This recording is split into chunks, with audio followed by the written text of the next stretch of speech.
Video Part 4. Hi, Assalamualaikum. This is Evi Sayono.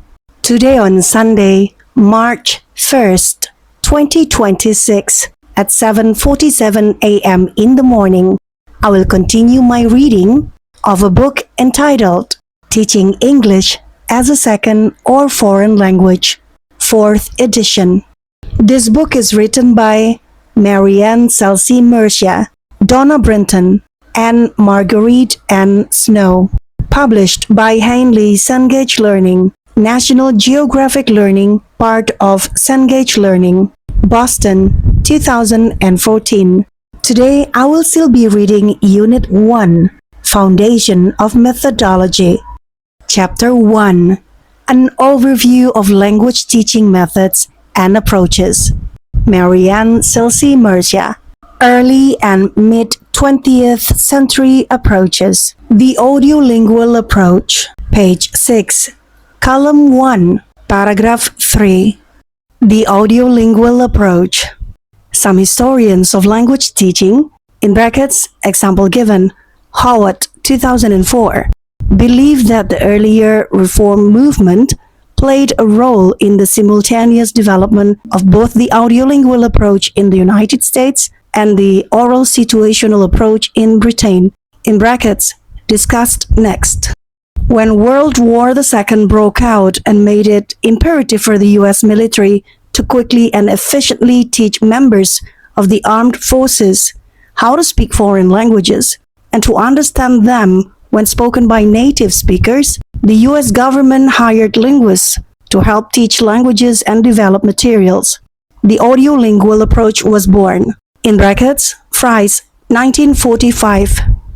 It drew on both the reform movement and the direct method, but added features from structural linguistics and behavioral psychology.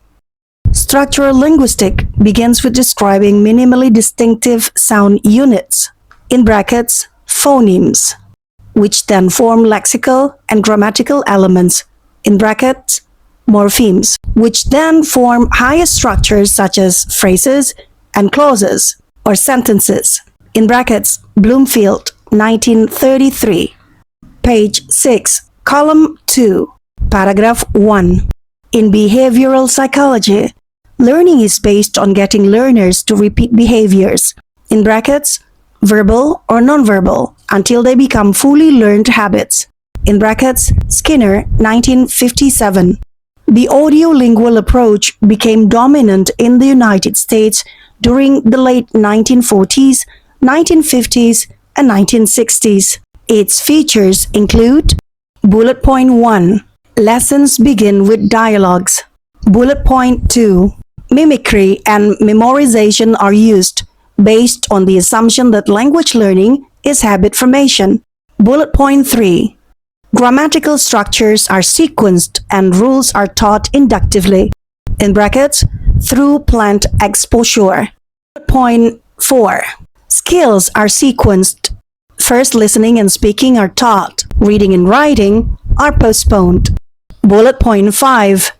Accurate pronunciation is stressed from the beginning. Bullet Point 6. Vocabulary is severely controlled and limited in the initial stages. Bullet Point 7. A great effort is made to prevent learner errors. Bullet Point 8.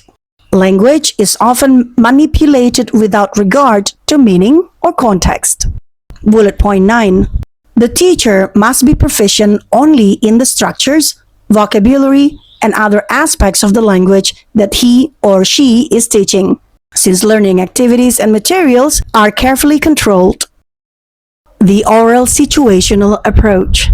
In Britain, the same historical pressures that prompted the development of the audiolingual approach gave rise to the oral or situational approach, in brackets, Eckersley, 1955.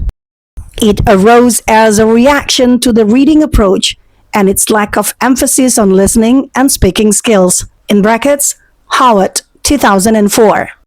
This approach was dominant in Britain during the late 1940s, 1950s, and 1960s. It drew on the reform movement and the direct approach but added features from the Firthian linguistics, in brackets, Firth, 1957, and the emerging professional field of language pedagogy.